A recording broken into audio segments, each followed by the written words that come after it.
Hey, this is just a quick disclaimer that there will be spoilers. If you don't care about spoilers, just ignore this part. The episode only came out a couple of weeks ago, and I wanted to do it as a Ryanimation review. I don't consider my Proud Family and Turn Red reviews as Ryanimation reviews, because I didn't technically really restart the series yet. Plus, those were more first impressions. This one I watched a couple of times before reviewing it, which is why I'm considering it a Ryanimation review.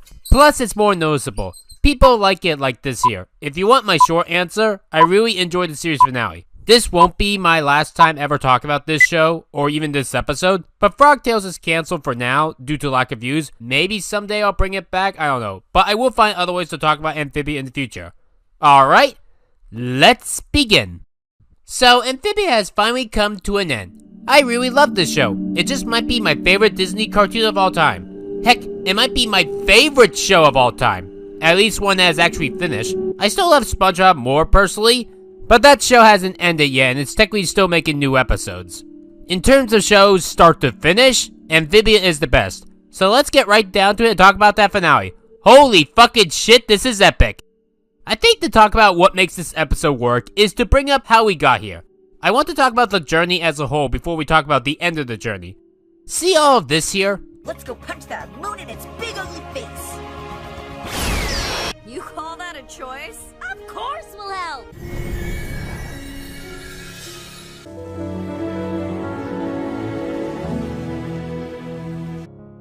You'd be surprised what makes its way back to you. I think to explain what makes this work is how we got here. Even clicking on this video, what made you want to hear someone talk about this amazing series finale? The TLDR is because it's amazing, but for this Ryanimation review, it's best to talk about what makes series finales great. Because watching clips as a whole won't do a thing justice, and that goes for any product. A thing that makes a product good is the context surrounding it. No! So what? There's probably more in the kitchen anyway. No, that was the last piece in the house. Last piece? I'll kill you!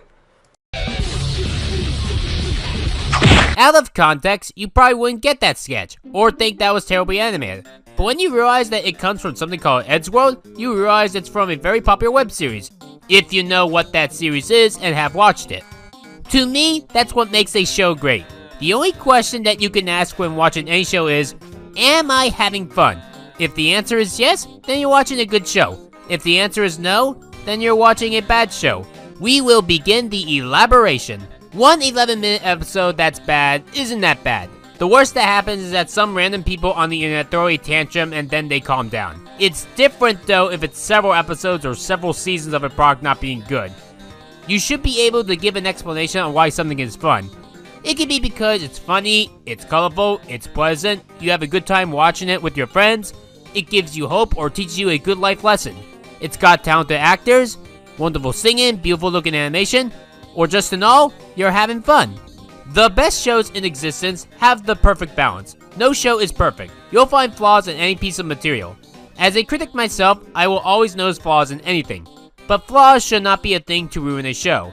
On a test, if you got one wrong answer out of 100, did you fail? No, it means you passed with a 99%. A 99% is way better than, say, 1%. It's better to only get one thing wrong than to get only one thing right. To me, a show is bad when it is mostly bad. Often a show can start off good and get progressively bad, like The Loud House, which we'll talk about soon when I get to school next month, or it can be bad start to finish, like High Guy and Spice, which we will also get to next month. Amphibia works for that it has no bad episodes. Even my least favorite episode of the show, The Domino Effect, is not that bad in the grand scheme of things. And if you're wondering, the hardest thing is my favorite episode of the show. The clips that I showed you for Amphibia were good, but any show can show clips like that. It's how you get to this part is what makes a show good. I guess a good point is when I got into Amphibia. Well, one reason is me keeping up on what is popular. I got to keep up with current animations, both the good and the bad. If I don't keep up with modern animations, I will be ostracized, and people will not care about what I have to say in my videos. It's why I watch things like Word Girl because of people talking about the show, and why I reviewed the movie Turn Red because a lot of people talked about that film. I was introduced to Amphibia because I found a Friday Night Funkin' mod on it back in 2021. Sure, I first heard of the show back in June of 2019, but I didn't really start watching it yet until last year. Back to 2021. I'm a really big fan of the game Friday Night Funkin', or at least its fan mods. Often people make fan mods of a product promoting me to want to check out the original source. You should check out this show Amphibia with our Sasha mod here. You should check out this show Edgeworld with our Ed mod here. Yes, I really love playing fan mods of Friday Night Funkin'. Oh my gosh. Sasha? Hey, girlfriend! Know this girl? Used to babysit for extra money. Hey, aren't you literally rich? Whatever. Friday Night Funkin' mods are weird, but they good weird, lol. No, seriously, that's what promoted me into wanting to watch the show Amphibia. Sasha! Who are the two mini-monsters? I am, a weird person, I know. I am probably weirder than even Marcy. I'm gonna teach you all the secret ingredient to making any show good. That secret formula, of course, is character. Straight up front, if your characters suck, everything else is going to suck. Your story, the acting, the music, and even the animation won't save your animation. I mean, the Amphibia series finale is a typical story. All three girls get to use their magical powers to stop an evil 1,000-year-old demon. Or I guess, demon, since the core consists of a lot of old salamanders. Then they use their powers to defeat it. Anne almost dies, but she gets revived, and the girls have to go home. But they can never return to Amphibia again due to the magic box finally being destroyed. They use the last charge of it, the girls say their goodbyes, some tears are shown for me, the girls! I meant to say the girls!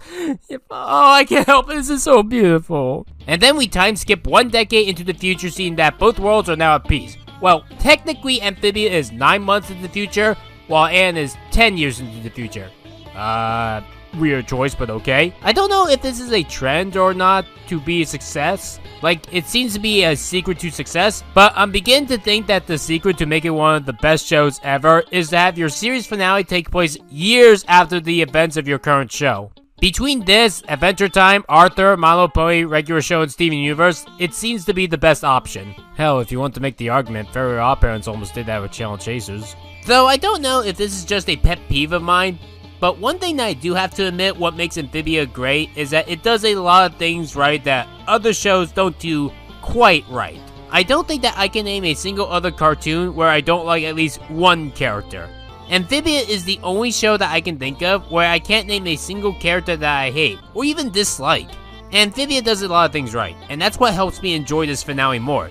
It does things right that other shows either don't do as good, or just flat out wrong. Often a show can usually have one character that is bad and can even fuck it up.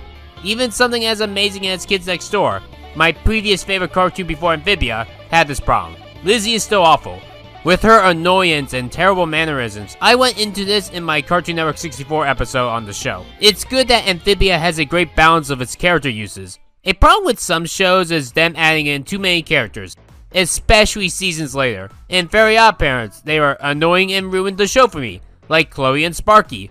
Or in Friendship is Magic, they barely got any screen time, making me question why they were added in the first place, like the Student 6. Every character that Amphibia had felt like they had a point. There was never once me asking, what is their point? Why are they here? We should talk about our three main girls first, who suspiciously in The Hardest Thing have the same colors as the Powerpuff Girls from their show. Another cartoon starring three girls that changed the real world and fandoms. Also, both shows fought non-human villains, so there's that. I could say that Sasha is the weakest character of the show, but that's only implied for season 1. In the first season, she was nothing more than a rich snob and a backstabber, but they actually make her realize that she fucked up throughout the show. One part that made me cry was when she read Anne's diary. I'm so happy I trusted Sasha again. I always knew, even after everything that happened, we'd work it out. Where did it get me? Well, that ends now. I want to be someone better. Someone that deserves you. It's powerful moments like that that make this show more human. Yes, as my girlfriend Leslie once said, the irony is that it's a frog world with a human stating this. I think Sasha does the mean spoiled girl trope better than Pacifica. I mean, Pacifica is fine. I never hate her as much as someone like Diamond Tiara. No, we don't need to make more episodes with Diamond Tiara being good. She's fine the way that she is. Pacifica is better than that. She at least had the Northwest Mansion Mystery episode that was good, but I feel like once Pacifica became good, they didn't do much with her. You're only going to have one pony now. Like, is that supposed to be a joke? With Sasha, they make her a lot better. Can you believe we just defeated an ancient invading empire? That's gonna look real good on future job applications. And we'll have videos to prove it. No, enough with the plans and the schemes. But you love schemes. Since when have you cared? Since I saw the consequences. Listen. You missed. Wanna bet? Sasha is relatable to me, and for the record, you don't have to make a character relatable to be good. Just because I relate to someone like Starlight Glimmer doesn't automatically make her an amazing character. She's amazing because she's funny, has a great voice, and is just fun overall. Sasha is someone that thinks that has done nothing wrong but has to learn that she made mistakes. Something that I had to do before in my life, unfortunately. My favorite line from Sasha is this. I am not that person anymore. What makes this amazing is the fact that not only is Sasha saying this, but we saw her actually grow as a person.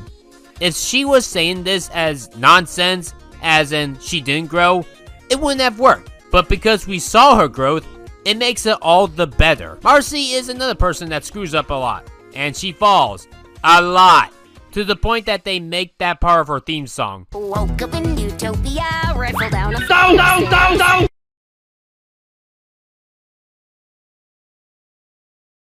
Woke up in Utopia, rifle down a Ouch! Oh heavens! Oh goodness gracious! A lyric that that still makes me laugh to this day. Broke my leg, but luckily the newts have free public healthcare. Huh, the show takes place in Los Angeles, California, United States, but I guess Newtopia is in Canada. Anyone remember this? Breaking news. 500 snakes have escaped from... Wait, is that a middle school student? Marcy! No! Marcy lied about the situation that Anne and Sasha are in, because Marcy didn't want to lose their friendship since her parents were making her move. So Marcy did this lie so that her, Sasha, and Anne could be together forever. While Anne was the one to open the box, Marcy is the one that knew about it. Sure, Marcy is only 13, but they're still gonna call out her mistakes. Marcy is kind of the equivalent to Mabel from Gravity Falls. But one thing that makes Amphibia better than Gravity Falls is that the characters get their consequences, at least in this position, as opposed to Mabel and Weird McGang. Oh hey, I just released a demon into the world because I don't want my twin brother to prosper. Is it cool that I don't get the consequences for my actions? It is cool. I mean, I know that's not what Mabel wanted, but it comes across as that. Marcy, on the other hand, does get the consequences of her actions by trapping her friends in another world, but they still at least make Marcy fun and likable. Marcy goes more in-depth with her trauma, but my favorite moment of Marcy is when she gets out of the core. It's her herself that does this, not an outside force. This isn't real, is it? Forcing them to follow my dreams is wrong. I've learned that the hard way. No! Only a coward would hide away in this place. Well, I reject this sick fantasy, and I reject you! I started this whole mess because I wanted to escape that reality. But I won't run away from it anymore. In a bad show or a bad episode, the character in question would be forced to change because if they don't, they would die. Marcy is in a place that would make her be in peace forever, full of adventures and mystery, with her friends always by her side, being happy and doing her bidding. But that's not what Marcy wants. She may think she wants that, but she'd rather face reality than live in a stupid, pointless vanity that means nothing in the end. We gave you your silly games and your idiotic little friends. Well, fuck me! That line really has to hurt Marcy. And one more bonus thing about this that makes this show better than some other shows doing the adventure genre, they actually question Marcy's actions. Using Gravity Falls again, when Mabel does her shit, no one really questions what she did, except oddly enough Bill Cipher, the villain. In Amphibia, Anne and Sasha actually talk about this. I'm just supposed to forgive her? Like it's easy? Forgiveness is hard, and it can take time. But believe me, it's worth it. And that moment where Anne looks at Hop Hop is great, especially if you know the mistakes that Hop Hop did and the lengths he went to fix it. And finally, the last of our three main girls, Anne. My favorite character on Amphibia is Anne. And the last time that I cared this much for a protagonist in a cartoon was Akko from Little Witch Academia. Akko inspired me so much that I used a witch OC for my channel for 3 years straight. And what do SpongeBob and Patrick say we're supposed to call that? Worship? Anne is a character that can break down, get angry, even at the smallest of things. She'll act like a Karen because because a couple of kids just cut her in line. That is not how any of this works. Doesn't anyone else see this injustice? Calm down, lady. You calm down. I might eat newts for breakfast. Wanna find out? Ma'am, I'm gonna need you to take a step back. Oh yeah, like you're really gonna tase a kid. Anyway, I was right, and that's that.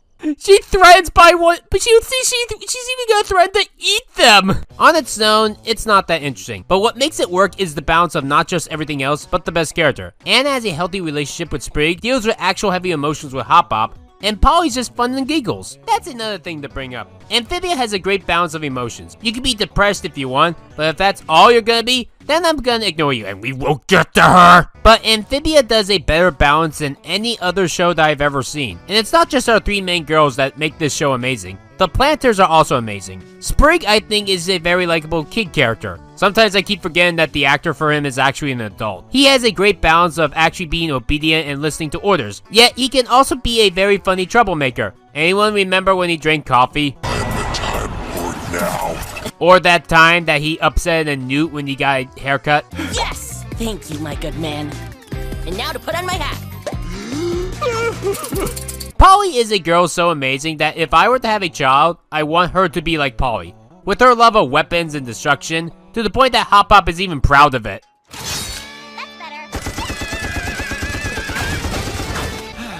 They grow up so fast. I was legit shocked when I first saw that. Another thing that makes Polly great is her voice. Originally, I didn't know who it was, but then I looked it up and found out it was Amanda Leeton, most known for her voice as Blossom in that garbage Powerpuff Girls reboot. I can't live in this world! Shit, Amanda was also Poppy in that terrible DreamWorks cartoon Trolls. I find it funny that Amanda is older than I am. I thought that the Powerpuff Girls reboot originally had all child actors, but the only minor actor of the 3 was the actress for Bubbles. And this is proof that we don't give voice actors enough credit, and that it's the voice directors to blame and not the voice actors when they fail. Because she sounds amazing as Polly. The same thing happened with Awkwafina. I thought she was a talentless hack when I heard her in Sponge on the Run and Raya in The Last Dragon. But then here comes The Bad Guys, where she plays a tarantula that sounds good and is very funny. And finally there's Hop Hop. Hop Hop is a character who mostly likes to follow tradition when it comes to doing certain things, but he can learn to break it once in a while for his family. He also may have some of the funniest line deliveries of the show, and that's mostly thanks to Bill Farmer's performance. It was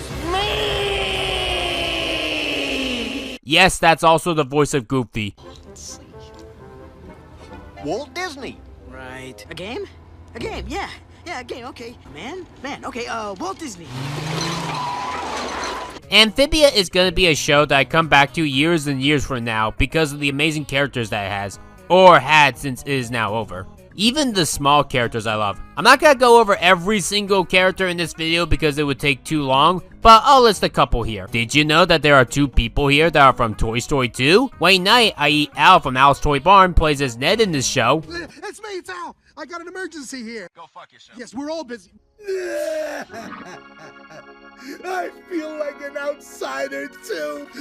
I love your restaurant so much. And Wallace Shawn plays Humphrey Westwood. If I had a nickel for every time that an actor was in both my favorite animated film of all time and my favorite animated series of all time, I would have 2 nickels. Which isn't a lot, but it's weird that it happened twice, right? Another thing that makes this work is how Andreas is a great villain. He's not just all evil or is just redeemed out of nowhere. There's layers to it. It's better than that stupid bitch Cassandra from Tangled. Ooh, hey, bada bing. But seriously, Cassandra is the worst! Rapunzel, there is no bond between us anymore, got it? She was someone that was fine with leaving her best friend in a cave with no way out. And the only reason why she decided to become good is because someone else backstabbed her, and Cassandra continuing to hate Rapunzel would make Cassandra herself be dead. And no other reason! The things I've done, the pain I've caused, there's no going back. That line there proves that Andreas is someone that has done too many horrendous things, and isn't asking for a terrible rush redemption. He'll be someone that fights to the death or spends the rest of his life in prison.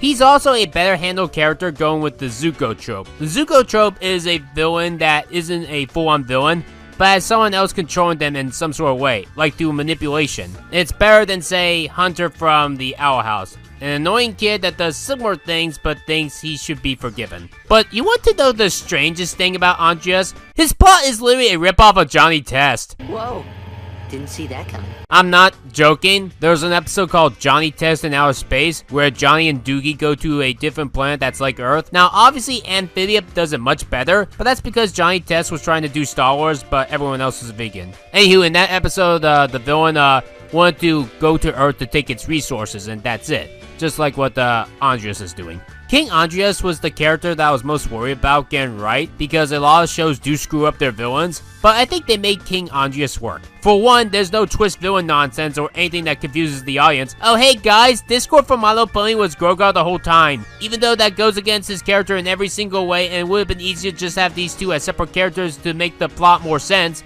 But let's forgive him anyway and give him no consequences for his actions. I guess I should talk about King Andreas' voice now because some people apparently had issues with it. If you don't know, that's Keith David. When it comes to voice actors in animation critics often have pet peeves when it comes to voice acting. And I'm no different, though my pet peeve is different from the norm. Some people hate when child characters sound like adults, like in Gravity Falls. Some people hate it when people use their same voice for every character, like how Keith David for Andreas uses Dr. Facilier voice for him. Oh, I almost forgot, there are also two people from Princess and the Frog in Amphibia. And it's not just Keith. The actor Patrick Warburton has almost all of his roles sound like Kronk or Joe Swanson, even though I really love Patrick Warburton as Joe Swanson. Who wears short shorts? I wear short shorts! My pet peeve when it comes to voice acting and animation is when you get a talented actor and tell them to be as annoying as possible. Usually when that happens, it's not the voice actor's fault, it's the director's fault. Take Grey Griffin for example. She can be very talented with people like Azula from Avatar, Mandy from Billy and Mandy, and Roxanne from House of Mouse. Still not on Disney Plus, even though I stated that over a year ago. Grey Griffin is often told to play annoying characters in an animation, like Lola Loud. 59 and 60. Where's the heart? I like Keith David's role for how powerful he sounds as a villain. And even then, him keeping the same voice I think just makes it funnier in other situations. Like when he is SpongeBob's pet snail Gary. Just imagine, this all-powerful dictator taking over his world and other worlds, also essentially voicing a pet snail/cat. Now that I have the box back, I can finish the work my ancestors started. From this castle, I will not only rule over this world, but all worlds! Hello there, Papa Bob. Anyone remember the time when Mark Hamill played an evil cat on the Powerpuff Girls? I'm stuck in a tree.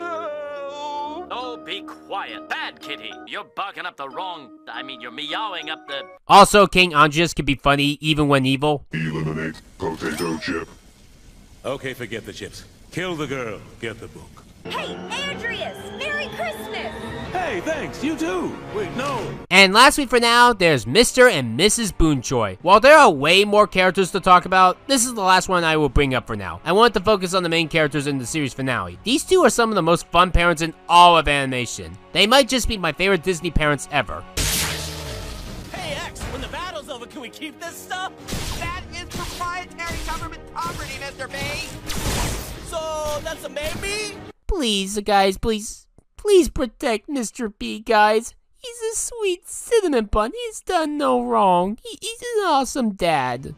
Also, this is proof that you can have both Disney parents alive and have fun with them. This does it way better than the Owl House.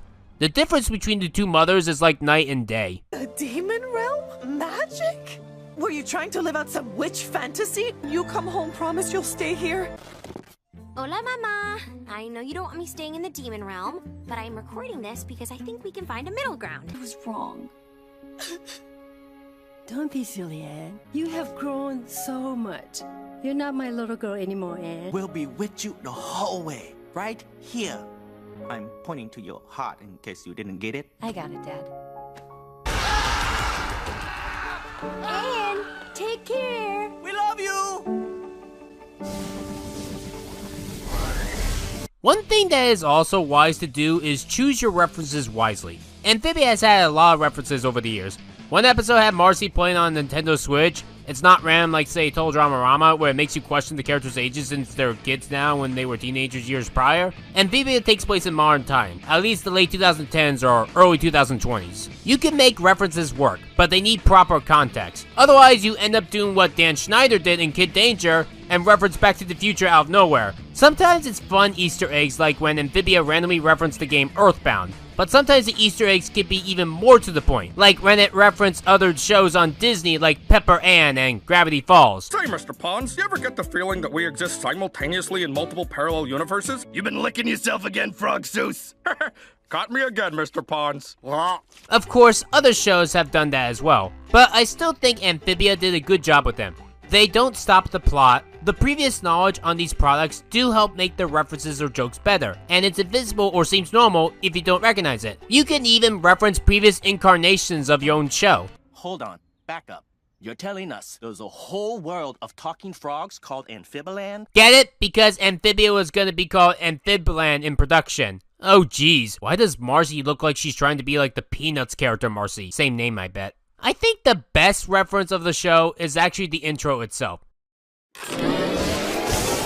Did you know that place where they opened the box is actually the playground where the three girls first met each other? I think that's an awesome Easter egg. It takes years for products to be amazing. You want to do something like the Emoji Movie and be the fastest anime movie ever? Go right ahead. You'll be mocked and ridiculed, but you'll at least have that gloating right of being fast, and then you'll be beaten by something that actually gives a shit about animation. Because as we all know, you can't rush art. Funny story, the first time that I heard of Amphibia, it was 1 month after it came out. Because I heard it was being used for that old cow lights debate, which seems ancient even though the show only came out 3 years ago. It came out on my birthday.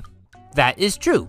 I originally did want to give this show a review back at the end of the decade. I think it was gonna be on the episode Girl Time, because it was basically the right way to do feminism, and it did it a lot better than the other 2019 cartoon DC Superhero Girls. But then, after a poll that I ran, where I would choose either Infinity Train or this show here, the poll chose Infinity Train. I always knew that the greatest show of all time would be about trains. Infinity Train is my favorite show of all time. It has the perfect atmosphere of characters, humor, tone, and has a great storyline. You know, I was wrong about a lot of things before 2022. Infinity Train being the best show ever? No, not really. It's still good. I love the first 3 books. Still, need to see book 4. I promise that I will do that before I get to its Cartoon Network 64 episode. The fandom is really passionate about Amphibia, from fan art to even a Reanimate collab on the pilot episode. I even saw someone on Twitter do like a dress-up party watching the series finale. I wish I could have done that. I would have loved to dress up as Anne just for fun, and have 2 of my friends cosplay as Sasha and Marcy. The key to making a good show is maintaining an audience, and to make sure it's lasting, that it can still be fun to watch years later. And I believe that Amphibia will still be fun to watch years later. My true form would make your human brain explode. I don't know. I've seen some pretty crazy... Oh, and I will still be around to make memes of it. My true form would make your human brain explode. I don't know. I've seen some pretty crazy... Who the fuck goes there? Who the fuck are you? Surprised no one made a meme of this scene yet. Oh, speaking of memes, so my friend Jack and I watched the series finale together on TV, and that had the worst timing for a commercial that I have ever seen. So we see Anne more or less die, and then it immediately cuts to a fucking commercial. He even showed Anne and Spring hugging. He even showed Anne and Spring hugging. Oh, else we didn't see fucking Anne die. It was fun watching this live on TV. Share memories of it with my friends. A lot of people that I talk to love the show. Anyone else, when seeing Anne and Sprig hug, get reminded of Beauty and the Beast or Steven Universe? It looks like a James Baxter animation, but I know that it's not him. I believe it was some Korean animators. Seeing characters cry that don't normally make it all the more better.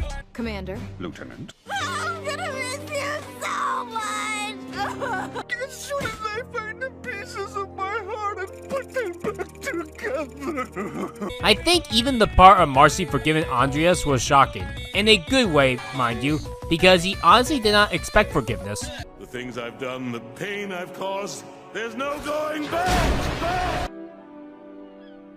Goodbye, Andreas.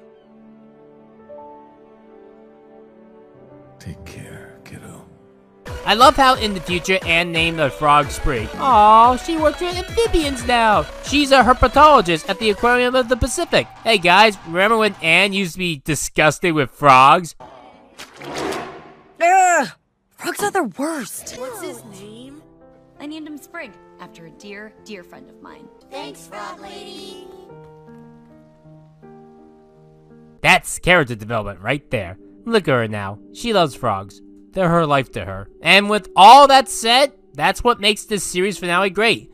You notice that most of this review doesn't talk about the series finale in and of itself. That's because the series finale is what's important. It's not just point A to point B. It's how we got to point B that made everything worth it in the end. If the show has a time limit for when you could join, then the show is not that good. I think a show is good if you could enter it at any time. And yeah, I'm being serious that a lot of friends of mine watched this show with me. Well, not at the same time, but when the new episodes came out, we got to talk about them. This show, means a lot to me. And I will be coming back to the show even years from now.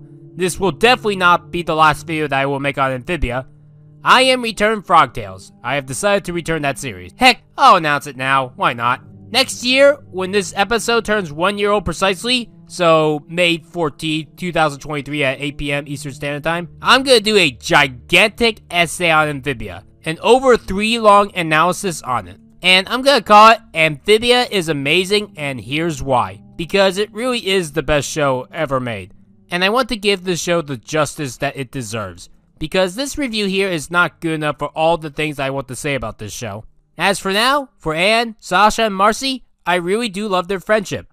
This is the best friendship ever.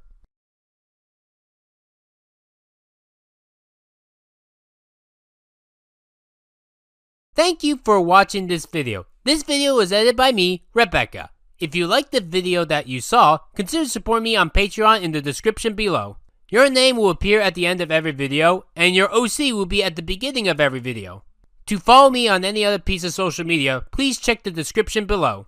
Thank you for watching. Star Giant Productions, out.